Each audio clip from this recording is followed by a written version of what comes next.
मैंने पहले दिन कहा था कि ये खिलाड़ियों का आंदोलन नहीं है,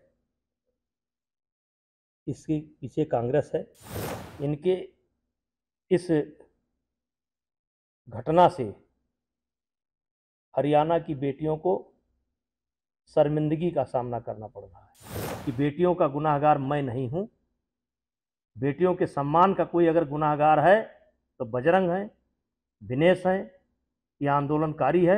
एक दिन कांग्रेस को पछताना पड़ेगा, एक दिन कांग्रेस को पछताना पड़ेगा। आप कुश्ती जीत करके नहीं गई थी, आप चीटिंग करके गई थी, जूनियर खिलाड़ियों का हक मार करके गई थी। भगवान ने वही सजा दी है आपको। 18 जनवरी को जब जंतर मंतर पर 2023 में धरना प्रारंभ हुआ था, तो मैंने पहले दिन कहा था कि ये खिलाड़ियों का आंदोलन नहीं है, इसके पीछे कांग्रेस है।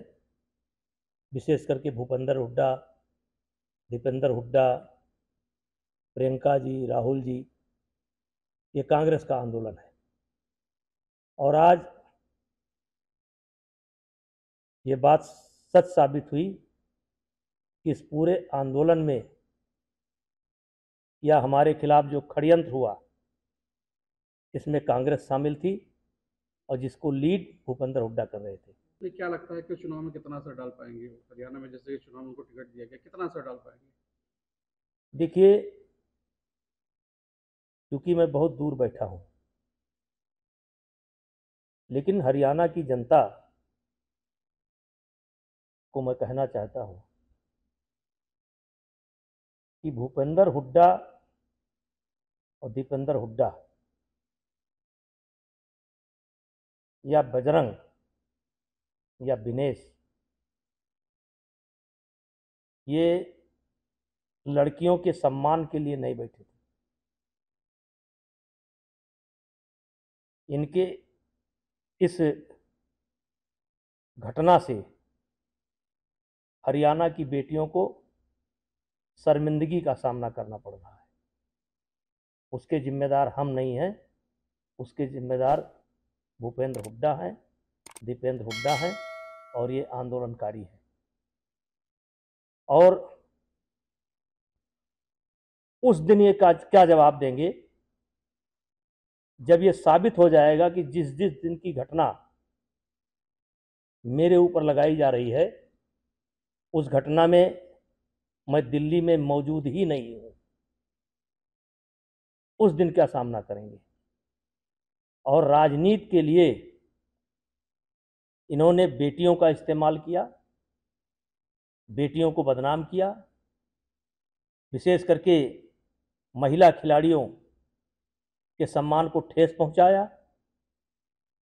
और ये बेटियों के सम्मान के लिए नहीं लड़ रहे थे, ये राजनीति के लिए लड़ रहे थे। इनकी स्क्रिप्ट, पूरी स्क्रिप्ट कांग्रेस के द्वारा लिखी जा चुकी थी। बेटियों के सम्मान का कोई अगर गुनाहगार है तो बजरंग है, दिनेश है, या आंदोलनकारी है। और जो स्क्रिप्ट लिखा भूपेंद्र हुड्डा ने, ये जिम्मेदार हैं, मैं जिम्मेदार नहीं हूं। अगर बीजेपी आपको प्रचार के लिए वहां भेजे तो आप जाएंगे, प्रचार करेंगे? अब मुझको बीजेपी क्यों प्रचार के लिए भेजेगी? बहुत नेता हैं बीजेपी के अंदर, लेकिन अगर कहेगी तो मैं जा सकता हूं। चुनाव में कितना असर उनका होगा, क्या लगता है? देखिए, एक दिन कांग्रेस को पछताना पड़ेगा, एक दिन कांग्रेस को पछताना पड़ेगा। नेता जी, क्या लगता है आपको, जिस तरीके से साक्षी मलिक ने ये कहा कि वो उनके विचार में पार्टी ज्वाइन कर रहे हैं, लेकिन मुझे लगता है कि त्याग कर देना चाहिए, क्या आपस में कुछ उस तरीके से देख के कि मतभेद हुआ, टिकट नहीं मिला? अब इस पर मैं कोई अपनी राय नहीं व्यक्त कर सकता हूं, लेकिन 18 जनवरी को जब जंतर मंतर पर प्रदर्शन शुरू हुआ था,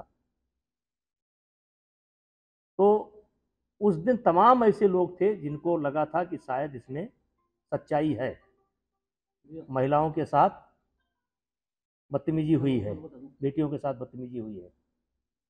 आज वो लोग भी अपने आप को छले महसूस कर रहे हैं। जिस तरीके से पहलवानों का नुकसान हुआ, इस समय कुश्ती में जो नुकसान हुआ इसका भरपाई कौन करेगा?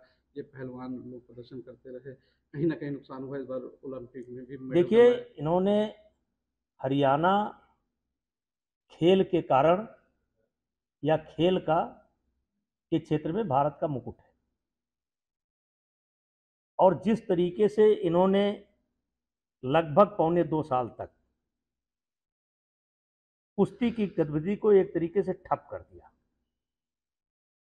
और क्या यह सत्य नहीं है कि एशिया चैंपियनशिप में, एशियन गेम्स में बजरंग बिना ट्रायल के गए थे? क्या यह सत्य नहीं है? मैं खुद पूछना चाहता हूं, कुश्ती के जो जानकार हैं उनसे पूछना चाहता हूं, विनेश फोगाट से पूछना चाहता हूं कि क्या एक खिलाड़ी एक दिन में 2 वजन में ट्रायल दे सकता है? क्या वजन के बाद 5 घंटे तक कुश्ती रुकवाई जा सकती है? आप नियम की बात कर रही हैं। क्या यह नियम है कि एक दिन में एक खिलाड़ी 2 वेट कैटेगरी में ट्रायल दे? इसमें आपने हक नहीं मारा? क्या 5 घंटे तक कुश्ती नहीं रुकवाई? क्या रेलवे के रेफरियों का इस्तेमाल नहीं हुआ? आप कुश्ती जीत करके नहीं गई थी, आप चीटिंग करके गई थी, जूनियर खिलाड़ियों का हक मार करके गई थी। भगवान ने वही सजा दी है आपको।